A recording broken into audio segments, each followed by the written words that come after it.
Olá, meu nome é Amanda e você está no canal Casos Tenebrosas.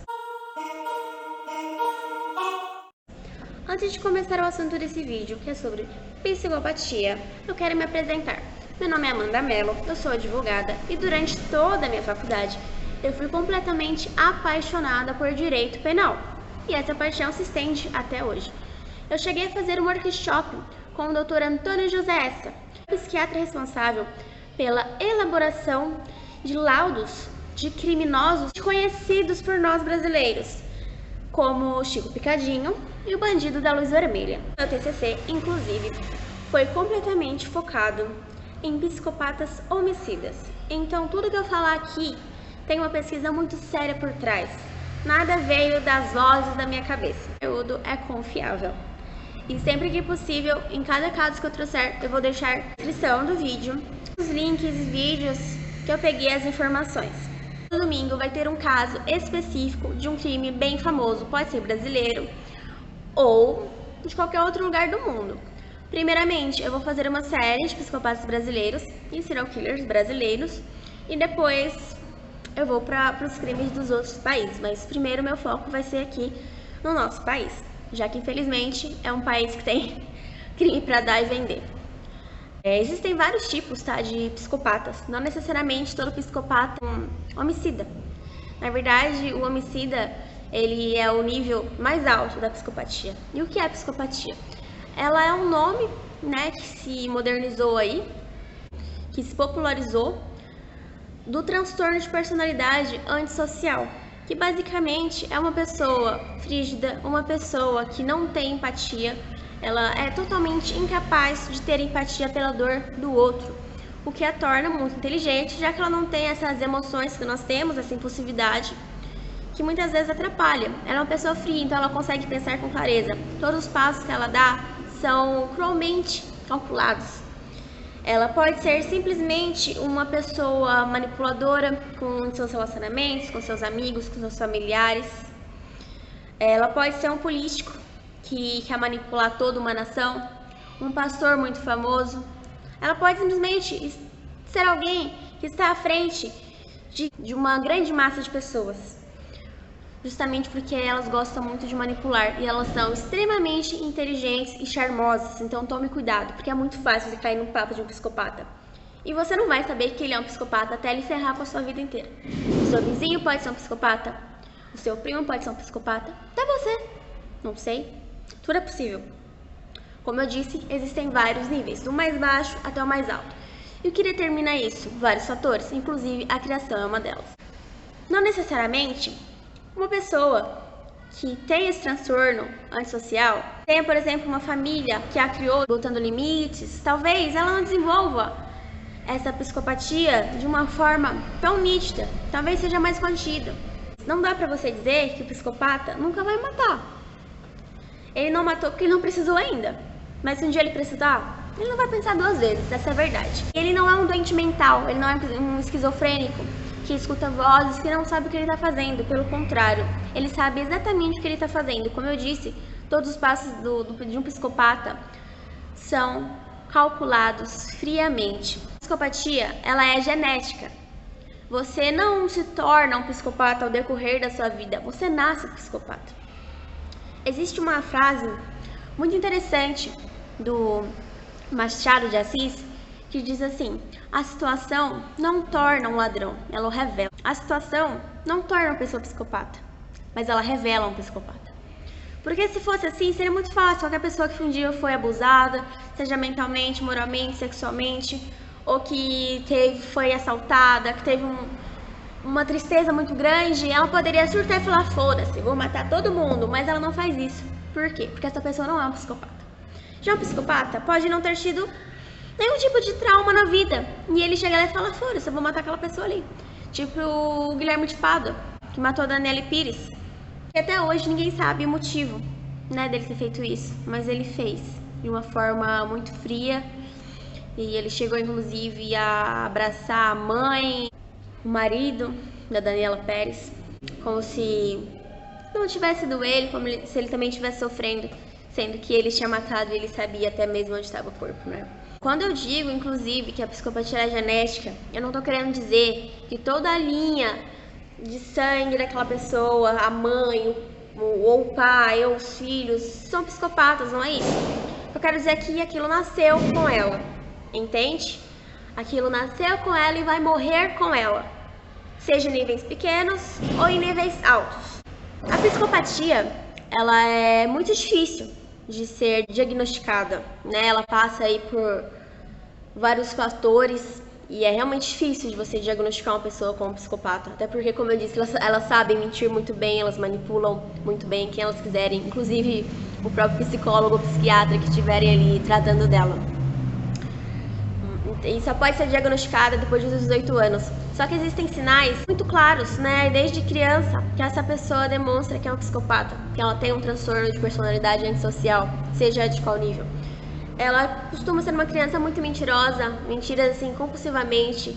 É uma pessoa que tem obsessão por mentir, que tem a obsessão de fazer alguma coisa errada simplesmente pelo prazer de fazer, que bota o pai contra a mãe, vai ser uma criança malvada com os outros colegas, que vai fazer bullying, que vai bater.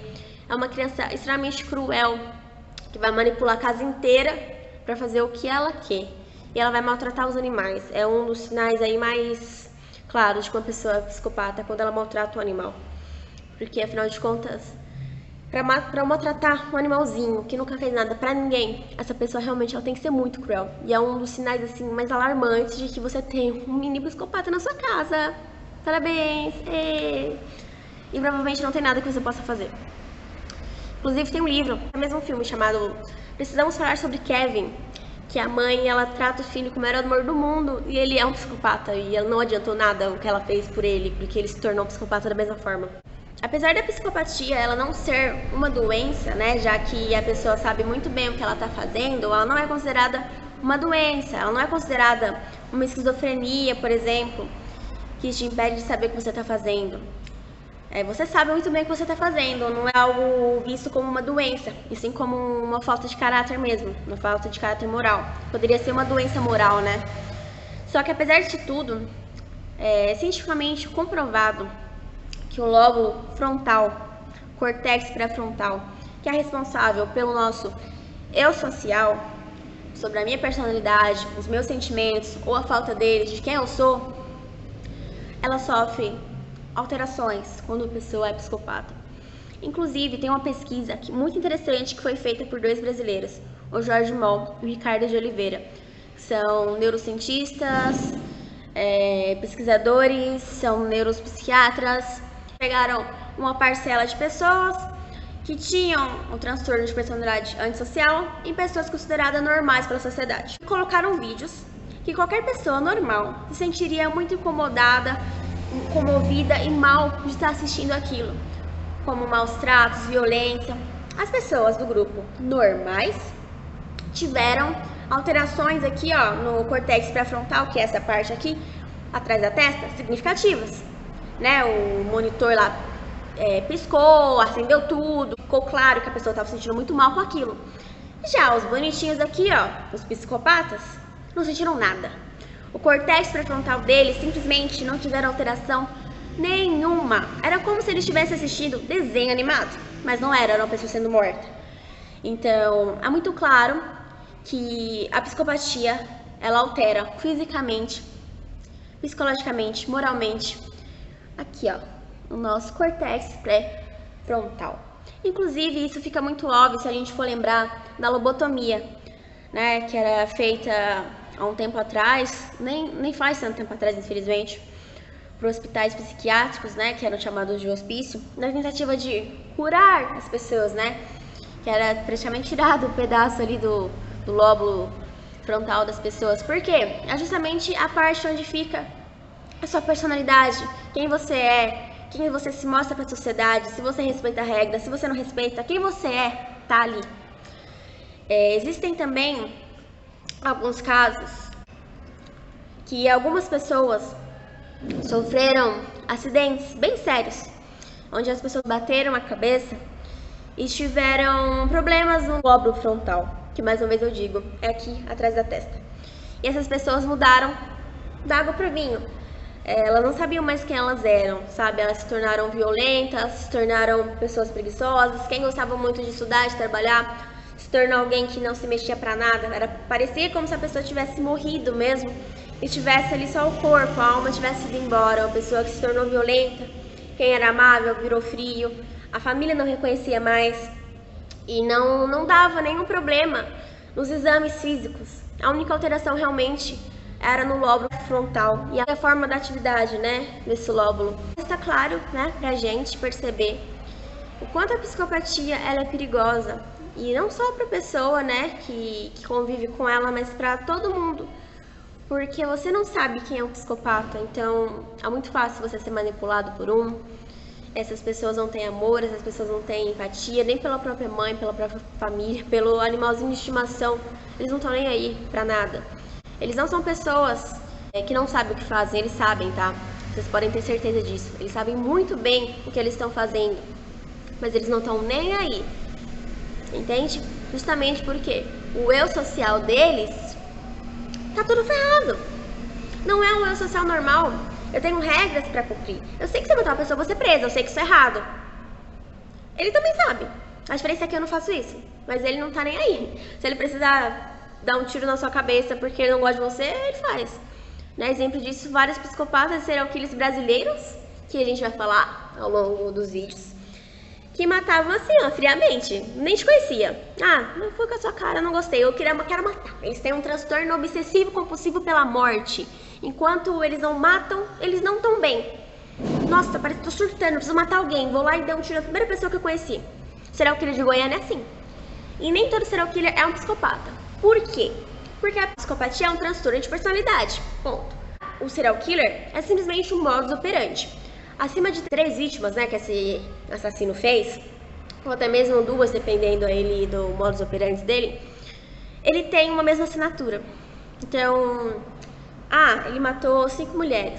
5 ele matou enforcada com um anzol, degolou, enterrou a cabeça e deu os 3 pulinhos em cima ali da cabeça da pessoa. Esse é o modus operandi dessa pessoa. Ela fez isso com todas as vítimas dela. Ela é um serial killer pelo modus operandi, entende? E não porque ela não tem sentimentos. Mas claro, se ela fez isso, ela com certeza não tem sentimentos, então ela é um psicopata, né? Só que são coisas diferentes, era isso que eu queria que vocês entendessem. Então, recapitulando, o psicopata é uma pessoa com transtorno de personalidade antissocial. É uma pessoa incapaz de sentir empatia, uma pessoa que não tá nem aí pra dor do outro, que não tem sentimentos, que maltrata os animais, manipuladora, sedutora ao extremo. É uma pessoa capaz de qualquer coisa. É uma pessoa que sabe muito bem o que está fazendo. Não é um retardado. Não tem nenhuma doença que o impeça de saber o que ele está fazendo. Ele só não liga mesmo. Os psicopatas existem em vários níveis. Sejam eles simplesmente baixos, de alguém que manipula para conseguir o que quer, de alguém que quer atingir altos padrões, como um pastor de uma igreja muito famosa, ou um presidente da república, um deputado, alguém que coordena massas, né, que manipula massas, ou um assassino, um serial killer, ok? Fiquem ligados nos próximos vídeos, que eu vou fazer uma série só de serial killer e psicopatas brasileiros. Vídeos muito interessantes, eu tenho certeza que vocês vão gostar muito. Vou tentar falar juridicamente. Então, eu não vou só contar o que aconteceu. Eu vou tentar mostrar aspectos da lei, o porquê que certas coisas aconteceram ao longo do processo. Se vocês tiverem alguma dúvida, vocês podem me deixar nos comentários e no meu Instagram. Eu vou responder todo mundo. Se tiverem casos específicos que vocês querem conhecer também, podem deixar aí nos comentários, que eu vou deixar tudo anotado e eu vou procurar para trazer para vocês, tá bom? Se inscreve aqui, curte e compartilha com seus amigos. Um beijo. Tchau, tchau.